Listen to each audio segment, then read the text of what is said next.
Welcome back, kindred and kind. I am Forgotten Ronin, back again with another of the Dev Diary videos. At this point, we're looking at Dev Diary 11, developing the Banu Hakim, and we'll just jump straight into it.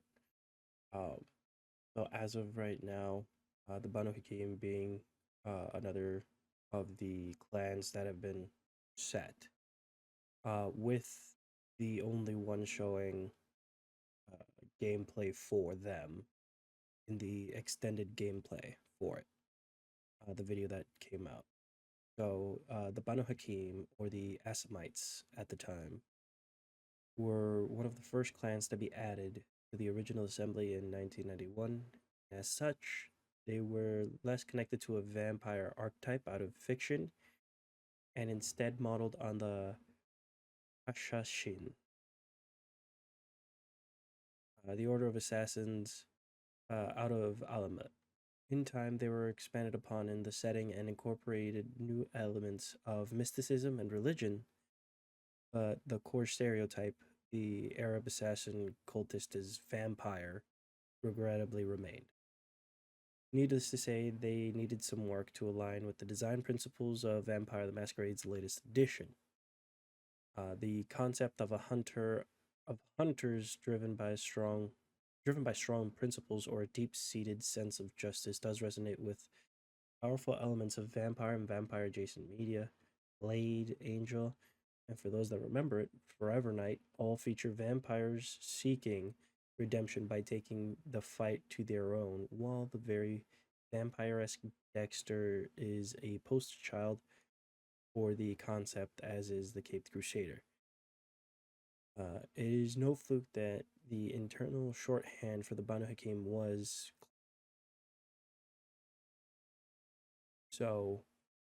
While their origins are still the same, the shift in focus has provided the Banu Hakim with a role more easily applied to characters of any background or conviction. Cursed with a hereditary thirst for vampire blood, the so called warriors shackle their impulses to strict codes of conduct derived from mortal religions, vampiric tenets, or personal creeds. These traits, along with their feared reputation, makes them sought after as soldiers, lawbringers, and occasionally assassins in the societies of the night. Yet the siren song of kindred vitae perpetually tempts them, and more than one judge has been tasked with the destruction of one of their own. To be embraced into the Banu Hakim clan means walking an eternal tightrope with no end and nothing to catch you when you fall. And here it looks like it's going to be a character model for someone in the game, not Fire. Um, Nico Angelov. I mean, he looks really cool. To me, he looks like he fits without a problem into the entire VT sphere. This vase belonged to a man who promised to visit his mother in the hospital, but did not. So I ripped out his spleen. Some people really do not know how to behave. Nico is wholly committed to living an honest life, to the point of barely being able to keep a single thought to himself. You can find him at Aurora Pond, surrounded by trinkets of hapless mortals. He pleases the court by sourcing rare artifacts and by taking on special tasks for the prince. Equally, he infuriates the court by refusing to deviate from using strictly honorable means in all his transactions. You might find that transparency helpful as you unravel the mysteries of the city, but be warned, he won't keep a secret, not even yours. So choose your words with care. And then writing them. Uh, One of the most interesting facets of the Banu Hakim is their blue-orange morality. It's a clan that often appeals to seasoned players of the tabletop game because it allows them to challenge themselves with the self-imposed restrictions of their character's unique moral code. This is something we wanted to reflect with Nico. His obsession with the absolute truth renders him incapable of being complicit in the backstabbing nature of kindred politics, so he must find other ways to make himself useful. His sincerity also makes him vulnerable to the manipulations of the camera, which the player can choose to protect him from, or you can manipulate him yourself if that's the kind of game you're playing. Then the Banu Hakim, alongside the Tremere, is our second clan that leans more into the stock within combat. While we've tailored Tremere for a slower, more tactical style of play, the Banu Hakim clan's use of obfuscation and celerity makes them much better suited to a faster, more confident approach. The Banu Hakim's abilities primarily focus on these two disciplines. The player can silence themselves and others, move impossibly fast, and vanish from sight completely. These can be used at any pace, but they truly shine when used swiftly together, dancing in and out of sight and dispatching opponents quicker than they can react. This makes them ideal for a player who likes to stay hidden, toy with their victim's senses, and when needed, kill everyone in a room faster than a Tremere could decide their first move. While we use quite a bit of slow mo effects across combat, Banu's version of celerity is its biggest use case. We need we needed a small subsystem specifically to manage time dilation across gameplay to allow for its use in combination with other abilities. This has really paid off, and I genuinely never get tired of using the Banu Hakim's lethal beheading strike and almost stopped time. That's pretty cool. Okay, that's actually very nice.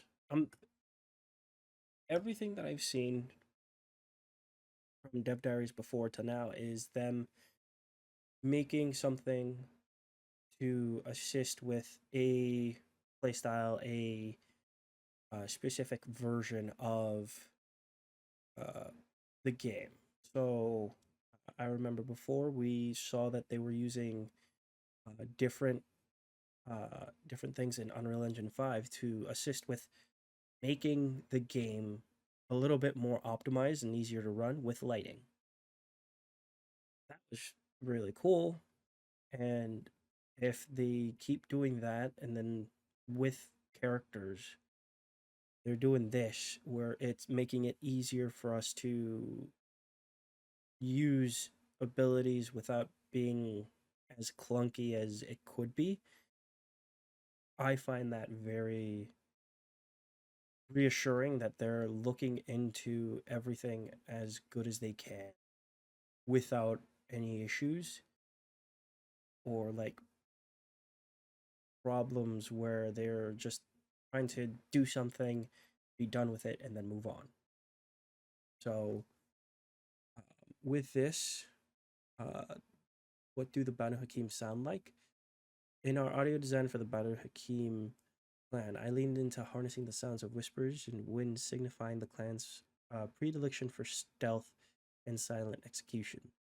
Our department here introduced the use of real time audio processing techniques that bring the player's manipulation of time and silence to life. As you use split second to slow time, you will hear the pings of bullet shells dropping to the floor, and strange voices slow down to really sell the idea of good old bullet time. We intend to craft a fully immersive experience that comes with moving faster than sound, making every moment a deliberate and calculated dance between predator and prey. That's really good. I'm all for them taking it and actually running with a good amount of stuff. So, what do the Ban Hakim look like? We're putting together the aesthetic identity for the Ban Hakim clan in game. As always, with us at the Chinese Room, we started with a rich palette of inspirations and tons of brainstorming. A ton of good stuff ended up on our mood boards, functional aspects of techwear, health goth, utility based items with a high end edge that blend in quality of corporate attire and the vibrant, enduring spirit of modern Persian fashion. These choices reflect the mixture of tradition and modernity, embodying the clan's adaptability and their profound connections to both heritage and the demands of the modern world. The Banu Hakim's garments in our game then are as much about form as they are about function, concealment, elusiveness. The ability to quickly disappear in the urban landscape or emerge as a silent avenger is key to the Banu Hakim's visual identity.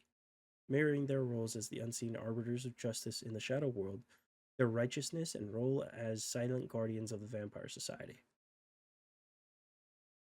And I don't I don't really see like any issues with these. Um I'm pretty sure they have like the fire drawings of with outfits at the end. So I want to see that more than this, just because this is just the accessories that they're saying feel good. I would like to see what they're actually believing would be what people would put for fire. And then drawing inspiration from iconic figures such as John Wick, Lisbeth Salander from The Girl with the Dragon Tattoo, and Freeman from Dune, we sought to imbue the Ban Hakim with a sense of concealed danger and an air of mystery. These influences helped shape a look that is both understated and unmistakably potent, emphasizing the clan's themes of elusiveness and intent. Our design focus on clothing that allows for quick concealment or blending into the background, highlighting the Banu Hakim's proficiency in moving unseen and striking from shadows. So overall, I agree with most of them because of it's all a situation portion of it. Um, the one on the far left and the one on the far right would both be if you're out and about at night without a doubt. If you're out and about at night with that, you're not really being looked at weirdly as like it looks like normal streetwear.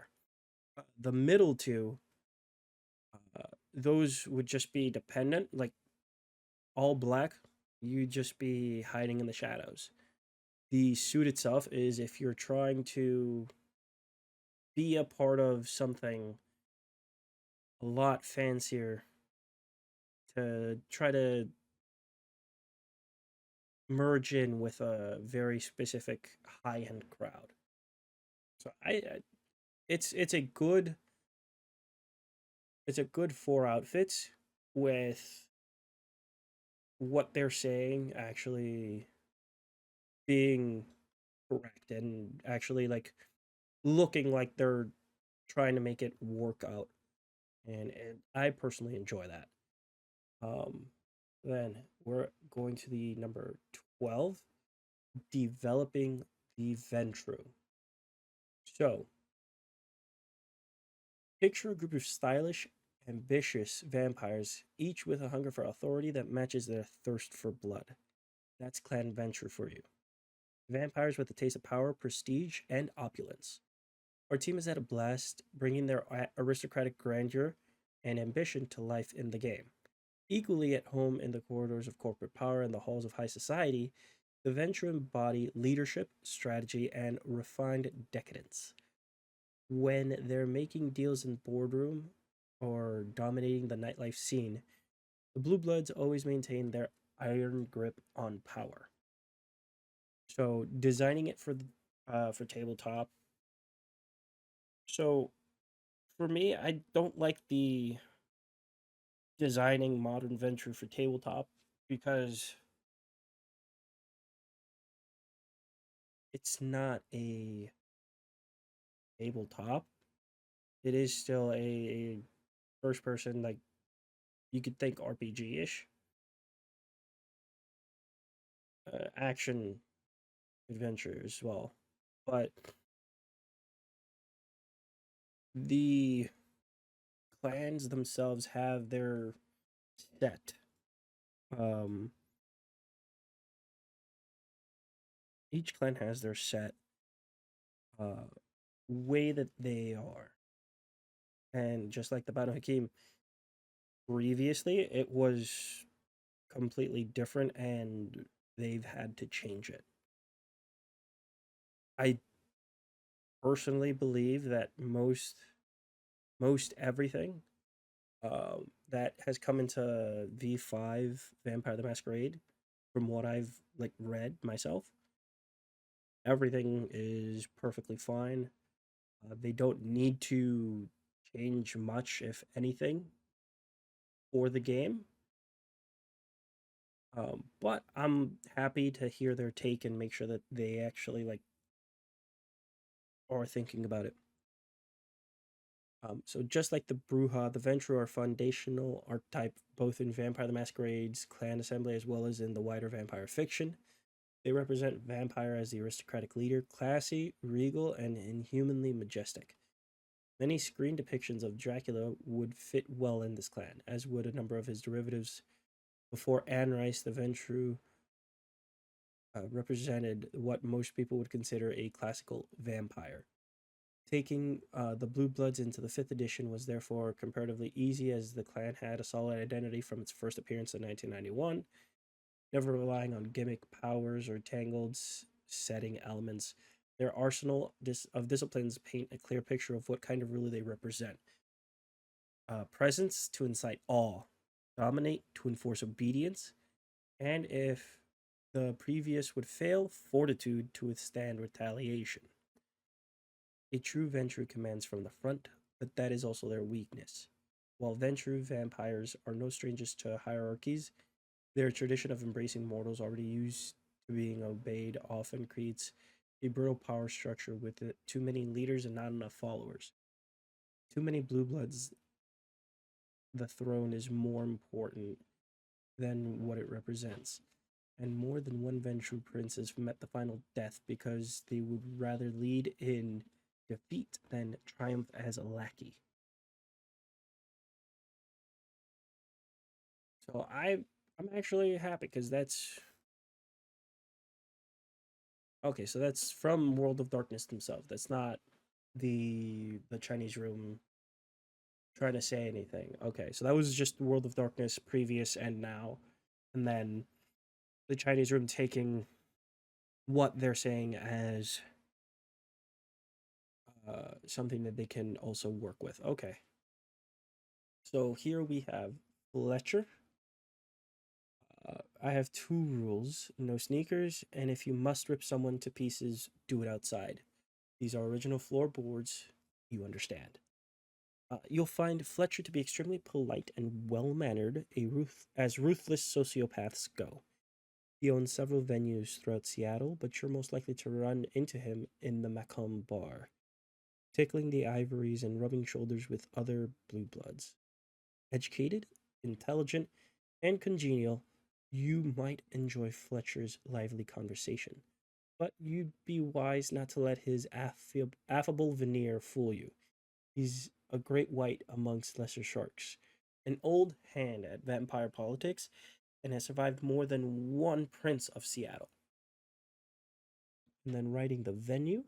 Our design process for Fletcher was to start with the role we needed him to play in the story, in Seattle and in Kindred Society, and shape his personality accordingly. We already knew that the Ventrue would have a deep and long running grasp on the city, and it takes more players than a prince to achieve that. Fletcher is neither king nor pawn, he's more of a rook. We always know he's being maneuvered by a higher ranking kindred, but he also gives us opportunities to explore the history and lore of Seattle and the Camarilla, all wrapped up in a smarmy bastard who's a hell of a lot of fun to write. I just, it sounds like there's going to be a lot of sass, and I like it. At a point, sass is fun. Right. So, combat discipline design. For Venture's approach to combat, we wanted to lean into a feeling of superiority and domination. It means nothing to always be superior, though, so you start off at a disadvantage. Venture's capabilities in combat aren't strong as some other clans, and so you'll likely need to start out on the lower end of the food chain, staying out of sight and using spoken commands to keep your hands clean. As they feed, their fortitude strengthens. Venture's passive turns their skin to marble, so the more blood they have, the more resistant to damage they become. This lets you take much nastier opponents head on and allows the use of Venture's more devastating dominate powers, where once you were skulking in the shadows, now you're an unstoppable god who can kill with words alone. The rise and fall fight mechanic is the main draw of the Venture's playstyle and should be well suited to players who want to keep things varied or maybe just seek an absurd level of power. That's actually pretty sick. I know that's actually pretty sick. Uh, Ventru might be my third clan to play. Ventru might be the third clan I play instead of Bruja because that actually sounds very much better than what the Bruja have. At least what they would have. We're not there yet. So let's continue. In creating the audio landscape for the Ventru, our team did ponder for a while what sound would emit that power and domination that are central to this clan's identity. So, to sonically portray the commanding presence, we decided it'd be cool to incorporate the resonant, authoritative tones of steel and metal. The sharp, unsettling screeches of dragging metal, the entire spectrum of available sounds there, they reflect the Ventru's manipulative prowess, control, and rule. The players can almost feel the weight of the Ventru's influence as they navigate the game. That's nice. And then what do they look like? Commanding influence in timeless elegance. These were the key aspects reflect in our visualizations of the Ventru clan. The haunting presence of Hannibal Lecter, the entrapment of his eyes, the ethereal, almost unnatural grace of Tolkien's Galadriel, characters and quiet luxury from HBO's Succession. These all were hung on our mood boards for the clan. Then the portrayal of Ventrus involved us merging influences from ancient nobility fused with modern high end fashion. The Ventrus attire features large, intricate overcoats and contemporary styles, all crafted from lush materials that reflect their elevated status. Their long standing heritage of command, these become more than just garments, but a real declaration. One must know who's in charge here. Their mere body language, the way they hold themselves, the player can sense their reputation of honor precedes them. What make Ventru stand out from other clans is their ability to rule by their voice and presence alone. You can affect singular or multiple people with one full command of your voice or look. The Ventru Powerware is designed not only for impact but for functionality too, be it a corporate boardroom or a clandestine gathering, emphasizing their role as the aristocrats of vampiric society. Our visual representations marry traditional high nobility with the cutthroat nature of corporate power structures.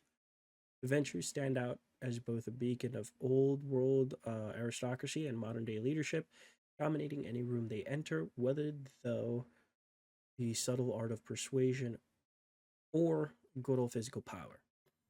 And then just looking at this, um, overall,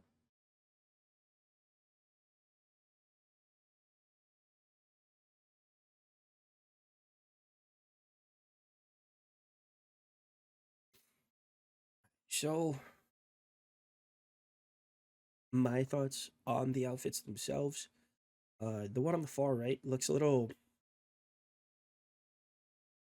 For me, the far right one looks a little off compared to all the other ones. Um, the other ones all have roughly the same styling that you're looking for. The one on the right looks like it's leaning more towards uh not power, but more of a strength indicator. Whereas the other ones exude more power and actually like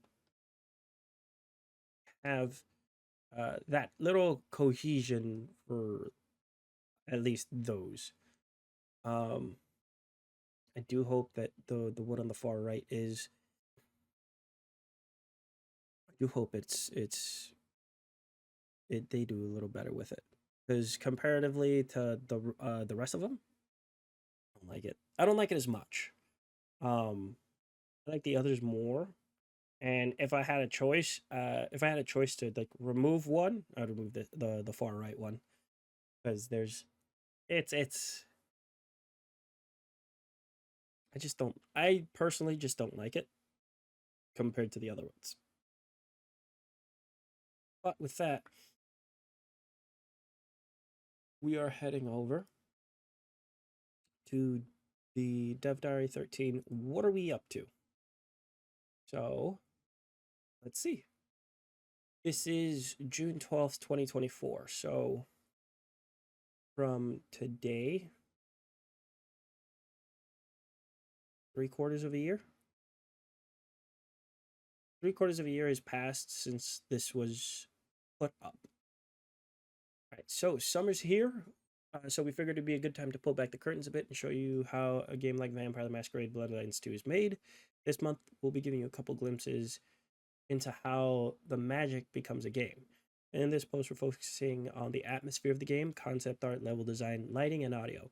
So kind of like the first portion, the first video that I made with the dev diaries, where they went over lighting and all that stuff. That's going to be really, really cool to see more into. So for concept art, for quite a while, the concept team was working on an underground area, exploring mood and tone for that section of the game, and it took quite a bit of time since it's incredibly detailed. Once everyone was happy with our concepts, we decided to move on to one of the core locations of our city, Weaver Tower, the headquarters of the Seattle Camarilla. We already had a basic layout for the area, so we focused on the entrance hall first, and that is a large and striking space. And solving the architecture and lighting fit was a fun task for the concept team. After this, we moved on to the secondary places like corridors and rooms. We used the entrance hall as a main reference for what we wanted to achieve. And then, like every location, Weaver Tower needed some unique features. We wanted to have something both mysterious yet ancient feeling. Naturally, the real world provides the best inspiration, and the meticulous care and time it took for bonsai trees to develop is where we gravitated towards. However, we also wanted it to feel different, so by juxtaposing the organic form of the tree, we designed it to be made of thousands of brass wires seemingly erupting from a smoky quartz, all of which was achieved in Unreal Engine 5 to really get an established idea of how these statues fit in this space and create most impact for players. And then, see, this looks very nice. This looks very nice for just concepts and then how we're actually going to handle it.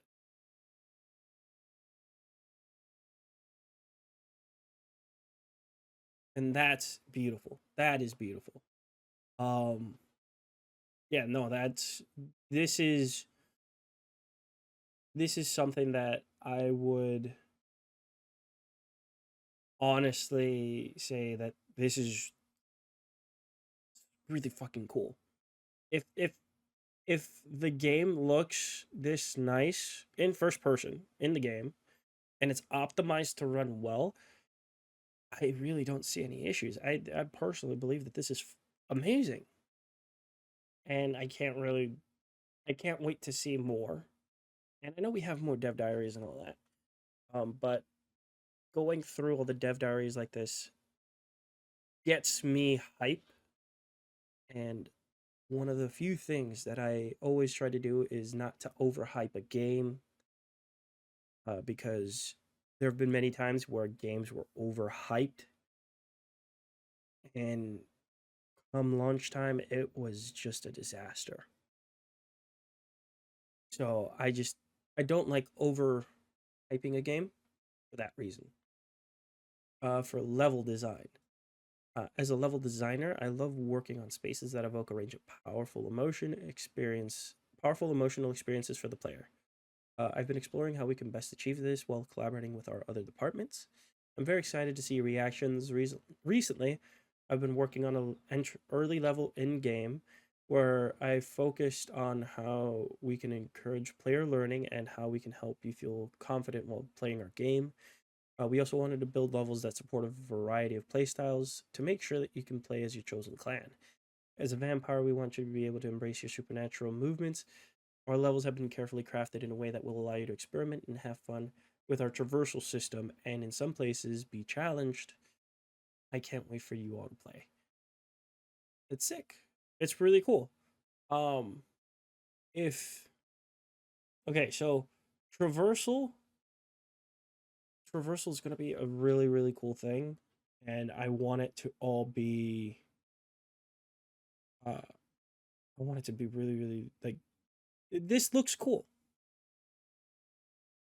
and like the traversal system in the like extended gameplay that was so sick because you're just jumping around. You're jumping around, and it's so cool. And like this level right here is sick. It's awesome. This one too. Like this is getting me excited, and I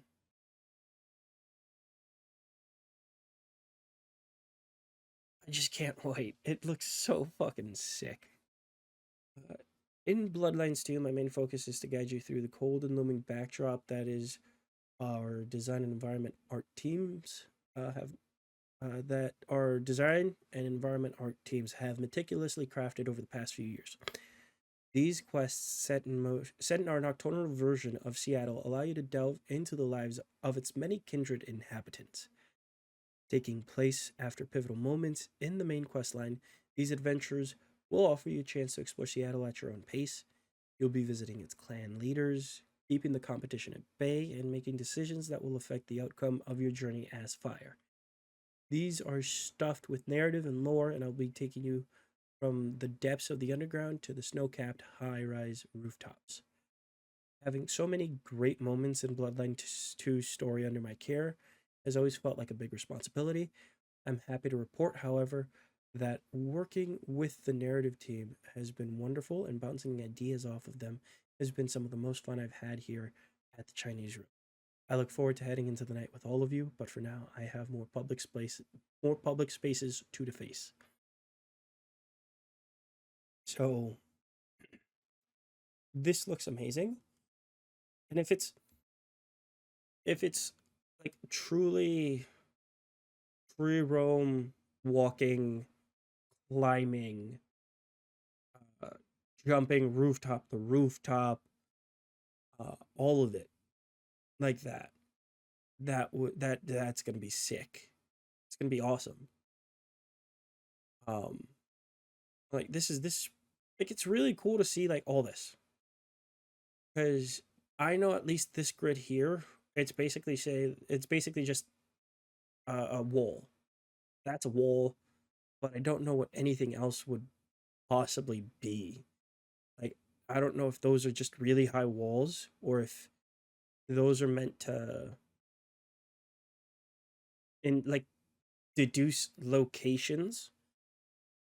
So like if you're in a specific location and you need to be there for a quest, you need to be in that specific location, and then um that'll make sure that you're good to go on it. That's really sick. Lighting plays a central role in reinforcing the style, atmosphere of, and most importantly, immersion into a game world. It can elevate, transform, and enrich a simple environment into something more than the sum of its parts. The original Bloodlines is iconic for its atmosphere and sense of nostalgia, in part due to how it aptly captured the cultures and attitudes felt at the turn of the millennium. With Bloodlines 2, we want our atmosphere to resonate through the same blood soaked spectacles, but to show how the world as it is now, which is perfectly fine. That's perfectly fine. Like I people wanting this to be sequel and not just be its own game have to let go of Bloodlines. And that is most likely that's most likely a fucking entire entirety like disrespectful statement, but they need to let Bloodlines go. Like, don't equate this to Bloodlines because you're only going to feel terrible for everything that they're doing. Meanwhile, they're trying to do something that's going to live up to something that they think they can't, or at least they're hoping they can. But for anyone that can truly understand it, it's not really going to happen. The only reason Bloodlines has become so iconic is because of what actually has happened afterwards when it came out. Because it wasn't that it wasn't good when it came out. It was good after it came out. After a while, they want this to be good now, and I'm so fucking fired up for them because that's what we should be expected of developers. They should want to make good games now rather than trying to leech off of something that may have been uh that may be uh said is something that's fucking awesome. It's amazing. Instead of trying to piggyback off of that and then fail because nothing anyone can do will please that type of community that are asking for it. Nothing will please that community. They will always find that nitpick issue with the game and then they blow it out of proportion. Please the people that are actually looking forward to the game, that are actually happy to read these and actually fully enjoy what they're doing for it. Because here's the thing, I can be hyped after reading everything, be excited for when the game comes out, and I can still say when the game comes out, if it's bad, it's bad. Like, I can still say that what they did something amazing, but it still was bad. I'm coming into this leaving Bloodlines behind because for me, I don't I don't understand the love for Bloodlines as much as other people would. I just like gaming. I like Vampire the Masquerade, at least from what I've seen. And I can't see where the malice is coming from at all. So, tangent over um, back into this. So, these nights, many cities have undergone what would look from the outside like a glow up. Things are shiny, new, flawless, stripped of anything that might belie their history and heritage. Not because we ourselves are flawless, but because we've become better at hiding our monstrosity. But the brighter the light, the darker the shadow. And the more vibrant that light, the more pressing the darkness that seeks to swallow it. With this in mind, the tenets of neo noir work hand in hand with our desire to create an atmosphere of deception and intrigue. Neo noir places a strong emphasis on silhouette form and negative space to create striking, stylish scenes that have an inviting yet threatening ambiance. Seattle at night is a dangerous place with a diverse range of environments and districts, all with their own unique personality. The lighting team have been working hard to ensure that these areas feel enticing, seductive, and immersive. And well, if I'm honest, this looks pretty cool. This one looks pretty cool. Um, the middle one here, like I'm enjoying the like very light blue, white with the red and the purple, and then I do like I hope that that's just the moon and then this is just fire because that's how you make your negative spacing for everything to feel the way you want. And overall like this all three scenes look good in their own way. That's just the truth. All three scenes look good in their own way. The narrative. It's simply a tad too early to reveal what I'm working on this minute, but I figured perhaps you'd enjoy hearing about how we as writers create ambiance in games.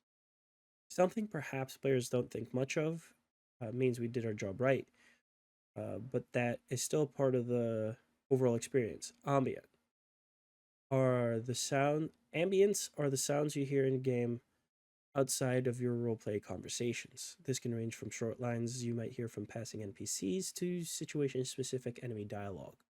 They're a vital part of developing the game's soundscape to help feel like it's a fully fleshed out world. It's a process that involves close communication between level design and narrative design. Getting the ambience right requires understanding of every fight, every location, every NPC, and writing unique dialogue to fit. How many enemies are there in this fight? Do they all appear at once or do they come in waves? Why is that NPC here? If you lurk before approaching, can you learn their motivation? Does eavesdropping on them give you a hint for where to go next? And what can you learn about the wider world by listening to them? Ambience are a perfect opportunity for world building. We give each NPC their own personality and a brief look into their life, no matter how minor a part they play. While it's fun for the player to get a glimpse into their world, ambience really reinforces just that. This is their world. So fire, and by extension the player, is just a small part of it. Our team mold these around the traversal of our world while accounting for various playstyles. A player who favors stealth might overhear an entire enemy conversation, while a player who prefers the brawl might jump right into the fray and cut off half but the first line. We then move on to implementing every piece just so to ensure it triggers at exactly the right moment, giving the players an immersive experience that feels alive and natural. Thanks a lot for reading about this part of the game development. I mean, I mean, I thoroughly enjoy learning about how people do this, how people work like this, and to me, it's fucking awesome. Like having to think about this, uh, to me, makes it more of an actual like tabletop roleplay game where you're making the entire world, which is amazing, and I like it. Hi all, I've created a few behind the scenes videos showing the process of recording some of these sounds for Vampire the Masquerade Bloodlines 2.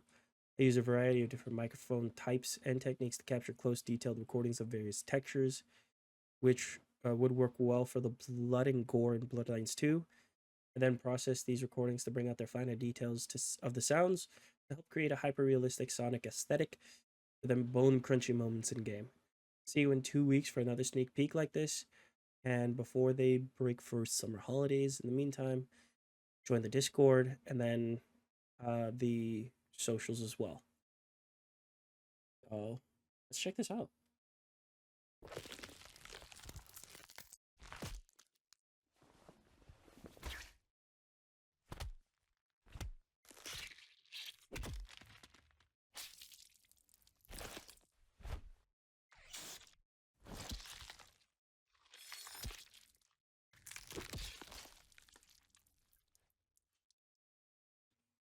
That is not ASMR-ish at all, but it's still so fucking cool. It really is still so cool. Um, so at this point, we are going into uh, the 14th one, which is What Are We Up To Part 2. Right, so uh, some more audio, uh, just like the ones that we just heard. And then we have concept art. Nyx. Here are some experimentations of Nyx, whom you'll meet in the underground. Although more integrated to the human side of civilization, we wanted to maintain some of the animalistic feral nature hallmark to the Gango clan in her design.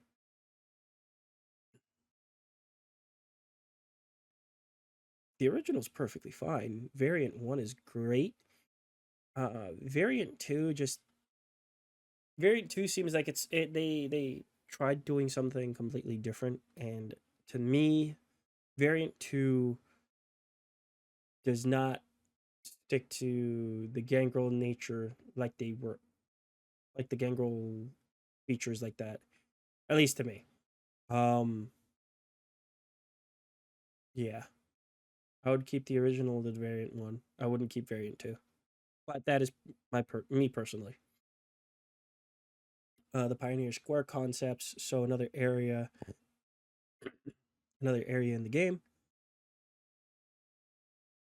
Um, so this looks amazing. This looks really nice. It again looks like one of the locations in one of the uh, in any of the like visual novels for uh, the New York uh, visual novels. This looks like it would be a background for it. Looks awesome. And then just storefronts. It's not bad. It's cool. Yeah, no, it's really cool. I wouldn't.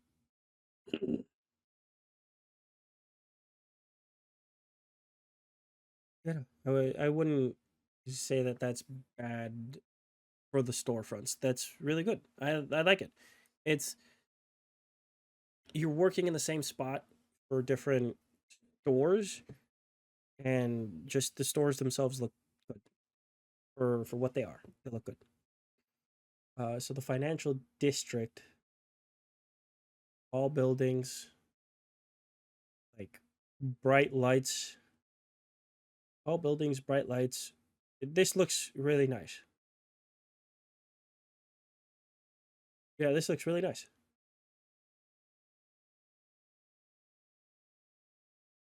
Yeah, they're doing really well. It's it's a downtown area. That's the look of it is doing really well. Um, so code and programming. So we've been putting the Mass AI framework of Unreal Engine 5 through its paces. It's a new system for simulating crowds. We've used it for the pedestrian simulation in our rendition of the streets of Seattle. By leveraging the smart object system, we've created interactive elements for pedestrians such as cash machines and park benches. But the crowds also need their chatter, as we can't have everyone walk around in complete silence.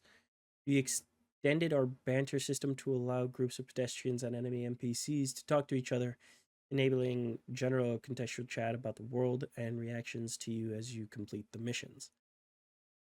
We've also been extending the combat system to allow NPCs to fight and for pedestrians to fight too, with a just in time switch from the Mass AI system to regular instance characters. And we've made them able to fight each other when the circumstances are right. It's very entertaining. Other than that, we've been working hard on optimizing the game to run on consoles and keep the frame rate solid on PCs and the memory footprint small, which is good. That's that should be a check mark on any new game. Is memory footprint, is frame rate and optimization. Like all of that should be like a checklist on every single game, because games being sent out unoptimized is fucking awful.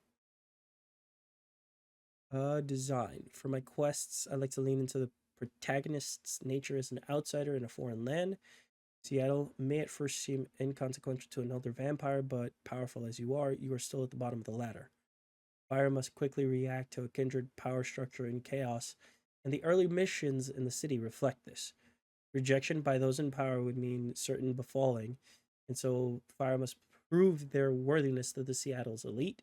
Many of my quests follow this thread of pressure being applied to our protagonist, players to run the gauntlet through Seattle, deciding which relationships to nurture and which to break. Seattle is frozen in time under a blanket of snow, waiting for a new leader to emerge.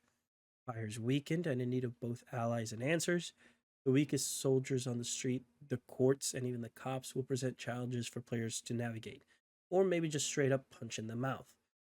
Our more open areas present players with more of a choice in their approach to combat, and we've taken great care in crafting slick traversal options that reinforce it. Can't wait to show you more.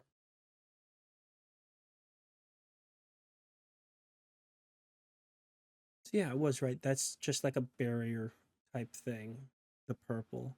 And this looks nice. I like it. Like overall, everything just looks nice. It's it doesn't seem like they're it doesn't seem like they're just squandering the chance. This is this is from uh like 3 quarters a year, 3/4 a year ago. Like this is going like really well, and like I hope that they've been optimizing what they could because this looks nice. Um, so the traversal mechanics. Ooh, so we're actually going into traversal mechanics and then production. Okay, all right. So let's start with traversal. When designing our spaces, we consider numerous factors to allow you to make the most of your kindred abilities. Many of our environments would be built for humans in Seattle, but you are a powerful vampire, and our spaces need to support this. We've created multiple paths, some that are accessible by humans, and some of which are only accessible through using your unique movements, enhance, enhancing both gameplay variety and immersion. However, using these vampiric abilities can risk breaking the masquerade, so these paths are designed to be used discreetly, ensuring you remain hidden from prying human eyes. The purpose of each space greatly influences its design. Are you likely to be fighting enemies here? If so, the area will look and feel vastly different from one meant for exploration and storytelling. Combat zones are crafted to support various playstyles, from stealth to brawling, and we sometimes design areas to encourage a particular approach to keep gameplay dynamic. So as long as some of the areas are like that, that's perfectly fine. I don't want to be shoehorned into a specific type of fight in a specific way every single time. For spaces focused on story and exploration, our approaches shift. Here, the goal is to provide opportunities for discovery and to guide you towards your interesting moments organically. These environments are meant to contrast with combat heavy areas, offering you a slow pace. These spaces invite you to linger and delve deeper into the lore of our world. Finally, while each space is carefully crafted to fulfill each role, we also ensure a balanced mix throughout the game. The interplay between fast paced action areas and more serene, narrative rich environments keep the gameplay experience fresh and engaging. In summary, our level design philosophy around maximizing the potential of your vampiric abilities, tailoring spaces to their intended purpose, and maintaining a balanced and engaging pace throughout the game. We can't wait for you to experience the world we've built in Bloodlines 2. And it looks, dare I say, amazing. Um, these two also look amazing, but like seeing everything just makes me think, oh, we're gonna be able to climb up that way because of how it's actually like set. And then for this, like we'll be able to just jump up there without a problem. So that's to me, I'm ready. Like I'm ready for it. It looks like they're doing a good job about it, and I believe that they are myself. Production. We are recording. My role in production supports the cinematics and interactive dialogue pipeline, collaborating with the narrative team to deliver the scripts to the VO studio and planning the workflow with the animation team. This involves a lot of spreadsheets, mirror boards, and multiple overlapping schedules Despite the logistical challenges, it's incredibly rewarding when recording starts and we see our nighttime Seattle residents come to unlife, sometimes in unexpected ways. A crucial step in the process is ensuring everyone involved understands the dialogue branches and character reactions to player choices. Maintaining constant performance across branches, watching our VO director and talented cast navigate these complex branches and deliver is truly inspiring. I feel incredibly fortunate to see this process through. It's exactly why I joined the Chinese room, to bring engaging narratives to life, and I'm thrilled for everyone to interact with these wonderful characters. I've experienced everything from laughter to shivers during some of the VO sessions, and I can't wait for people to enjoy them just as much as I've enjoyed witnessing them. That's really cool. So, with that, um, I'm actually gonna cut it short for this one, as this was a part two, and it seems we may have gone a little longer since the Dev Diaries were a little longer this time. Um, I hope you guys enjoy the reading of them and just talking about some of the stuff. I know I went into a tangent, but I do hope that you guys actually enjoy, and I'm extremely excited to get more into it. So, uh, and if you guys like the video, I hope you guys like, share, subscribe, and I hope to see you guys next day, night, evening, morning, wherever you may be in the world.